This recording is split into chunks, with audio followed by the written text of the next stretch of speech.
전국 아파트 경비노동자 여러분 안녕하세요. 전국 아파트 경비노동자 사업단입니다. 오늘은 여러분과 노동조합에 관한 이야기를 나눠보려고 하는데요. 참 엄두가 안 나는 이야기죠. 그래서 우선 아파트 경비노동자와 비슷한 일을 하는 이웃노동조합을 만나보시겠습니다. 서울시 혁신파크의 시설관리 노동자와 동국대학교 청소노동자입니다.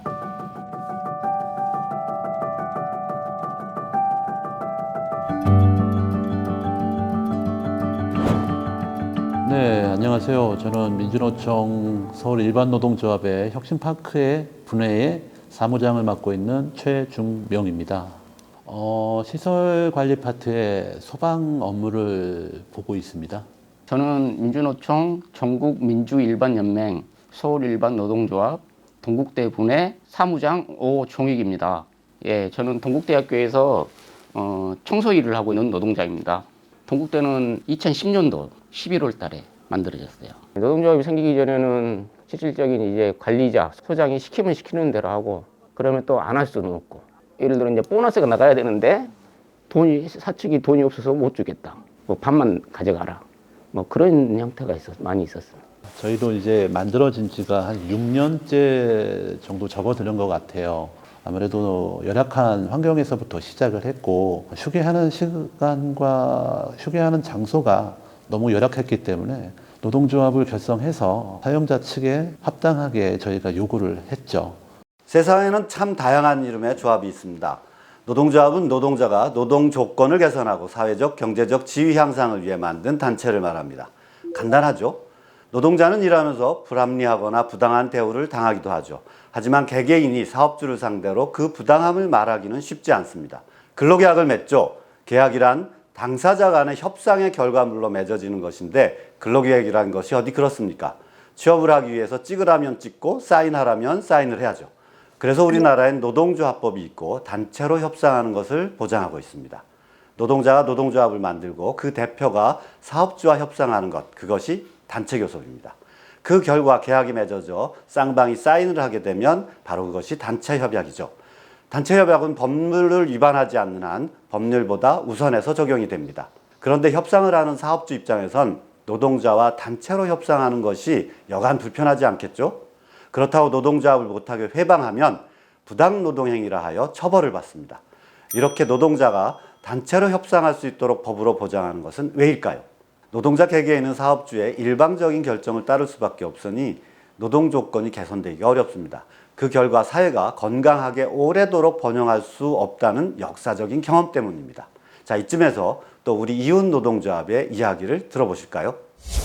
윽박 지르는 게 많이 봤거든요. 저는 소리 지르고 그냥 막대하고 나이도 관리자가 한참 밑인데 반말로 하고 너 요리 와봐 뭔씨, 남자들한테는 김씨, 여성분들한테는 뭔 여사, 뭔 아줌마 막 그런 식으로 이게 인격적인 대우는 전혀 못 받았다.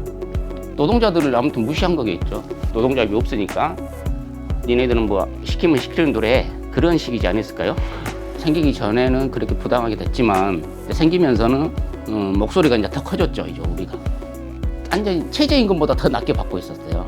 그 이하를 받다가 최저임금 수준에 맞춰줬고 거기에서부터 이제 차근차근 이제 초우 개선, 환경 개선이라든가 그런 부분에 대해서 이제 사측에 요구하고 이야기를 계속했죠.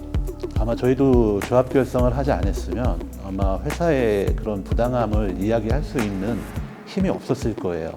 아무래도 1인이 가서 회사를 상대로 부당하다라고 얘기를 할 경우 나의 퇴직이 앞당겨질 수도 있고 내가 패싱을 당해서 왕따가 될 수도 있는 그런 내용들이 많이 있는 거로 알고 있어서 노조가 일단은 결성이 돼 있으면 이건 나 혼자의 싸움이 아닌 우리 조합, 우리 전체가 싸우는 일이 되는 거죠. 그거는 저희가 이제 뼈저리게 느끼는 내용 중에 하나예요. 제가 혼자 이야기할 때와 다 같이 이야기할 때와 확연하게 다른 힘을 느껴집니다.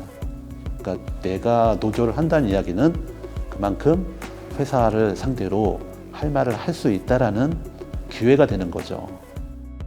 우리 아파트 경비노동자는 경비업법에 적용을 받는 경비원이고 경비원은 감시하는 일만 하니까 육체적으로 정신적으로 피로가 적은 일이라고 해서 감시적 근로라고 고용노동부의 승인을 받으면 휴일근로수당, 연장근로수당, 주휴수당이 적용되지 않습니다. 그런데 현실은 어디 그렇습니까? 아파트 경비 노동자의 업무를 조사해 보니 방범 업무가 30-40% 정도, 기타 관리 업무가 60-70% 정도로 조사되었습니다. 그런데 감시적 근로라고요? 턱도 없는 소리죠. 그래서 2020년 7월 21일 대한민국 국회에서 아파트 경비 노동자 고용 안정과 권익 보호를 위한 상생 협약이 맺어졌고 10월 20일엔 공동주택 관리법이 개정되어 아파트 경비 노동자의 경우엔 경비 업무 이외의 관리 업무도 할 수 있도록 허용이 됐습니다. 이 법의 시행은 올해 10월 21일부터입니다. 자, 이제부터가 문제입니다. 우리 아파트 경비 노동자가 하는 일을 현실에 맞게 법을 개정하되 그렇다고 온갖 잡일을 다 시켜서도 안 되고 연장 근무, 휴일 근무 다 인정하고 급여를 받아야겠지만 인건비가 올랐다고 가만히 있어서도 안 됩니다. 그러니 적당한 업무 범위와 교대 근무를 개선해서 인건비가 급격히 오르는 것을 조절하면서 일자리를 유지해야 합니다. 그런데 이런 것까지 법으로 다 정할 수는 없습니다. 이제는 앞에서 말씀드린 것처럼 단체 협약을 맺어야 하는 단계입니다. 노동조합을 만들어서 말이죠. 말은 맞지만 우리가 어떻게 노동조합을 만드냐고요? 이미 있는 노동조합에 가입하시면 됩니다. 우리 아파트 경비노동자 사업단은 전국의 아파트 경비노동자 모임을 지원하고 있고요. 전국 민주일반노동조합이라는 노동조합과 업무협약을 맺어 아파트 경비노동자의 단체 교섭을 지원하고자 합니다. 지금 여러분께 인사드린 서울시 혁신파크 노동조합, 동국대학교 청소노동조합도 바로 전국 민주일반노동조합 소속의 노동조합입니다. 모든 일에는 때가 있습니다. 그 때가 지금입니다. 이 때를 놓치지 마세요. 여러분과 함께하는 사람들이 가장 많을 때입니다.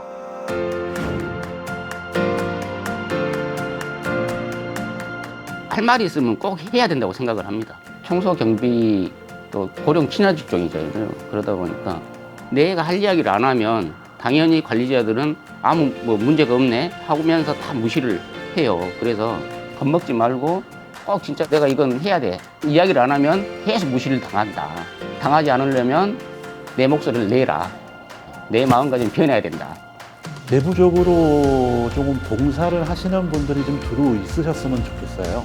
아무래도 집안에 대한 살림을 좀 챙기셔야 되는 내용들이 좀 많이 있어서 노조를 결성을 하신다면 내부적으로 잘 꾸려나가셔야 진정한 노조의 힘을 받지 않을까라는 생각을 하고 있습니다.